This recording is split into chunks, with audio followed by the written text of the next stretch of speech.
20 hours of focused, deliberate practice into that thing, you will be astounded at how good you are. 20 hours is doable. That's about 45 minutes a day for about a month. And look at what research says about how we learn and how we learn quickly. How long does it take to acquire a new skill? 10,000 hours. I am never going to be able to learn anything new ever again. But that's not true. So 10,000 hours, just to give you a rough order of magnitude, 10,000 hours is a full-time job for 5 years. It's a long time. So what's up? There's something kind of funky going on here. What the research says and what we expect and have experiences, they don't match up.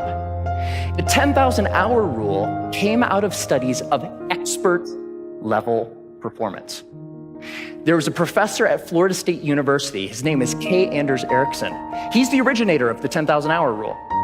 And where that came from is he studied professional athletes, world-class musicians, chess grandmasters, all of these ultra-competitive folks in ultra-high-performing fields. And he tried to figure out how long does it take to get to the top of those kinds of fields. And what he found is the more deliberate practice, the more time that those individuals spent practicing the elements, whatever it is that they do, the more time you spend, the better you get. And the folks at the tippy top of their fields put in around 10,000 hours of practice. But that last statement, it takes 10,000 hours to learn something, it's not true. It's not true. 20 hours. That's it. You can go from knowing nothing about any skill that you can think of. Want to learn a language? Want to learn how to draw? Want to learn how to juggle flaming chainsaws? You put 20 hours of focused, deliberate practice into that thing, you will be astounded at how good you are. 20 hours is doable. That's about 45 minutes a day for about a month, even skipping a couple days here and there. 20 hours isn't that hard to accumulate.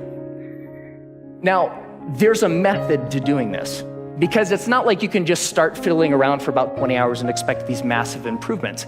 There's a way to practice intelligently. There's a way to practice efficiently that will make sure that you invest those 20 hours in the most effective way that you possibly can. And here's the method. It applies to anything.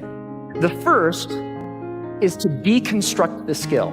Decide exactly what you want to be able to do when you're done, and then look into the skill and break it down into smaller and smaller pieces. Most of the things that we think of as skills are actually big bundles of skills that require all sorts of different things. The more you can break apart the skill, the more you're able to decide what are the parts of this skill that will actually help me get to what I want, and then you can practice those first.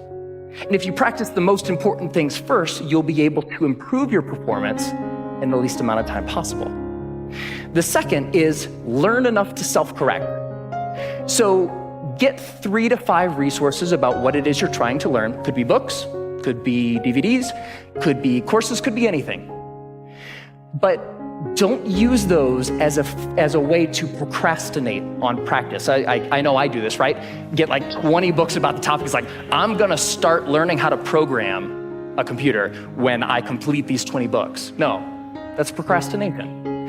What you want to do is learn just enough that you can actually practice and self-correct or self-edit as you practice. So the learning becomes a way of getting better at noticing when you're making a mistake and then doing something a little different. The third is to remove barriers to practice.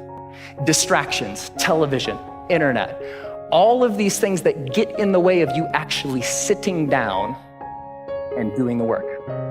And the more you're able to use just a little bit of willpower to remove the distractions that are keeping you from practicing, the more likely you are to actually sit down and practice. And the fourth is to practice for at least 20 hours. Now, most skills have what I call a frustration barrier. You know, the grossly incompetent knowing it part.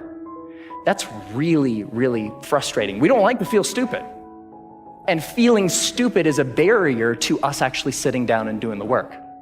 So by pre-committing to practicing whatever it is that you want to do for at least 20 hours, you will be able to overcome that initial frustration barrier and stick with the practice long enough to actually reap the rewards. All right, that's it. It's not rocket science. 4 very simple steps that you can use to learn anything.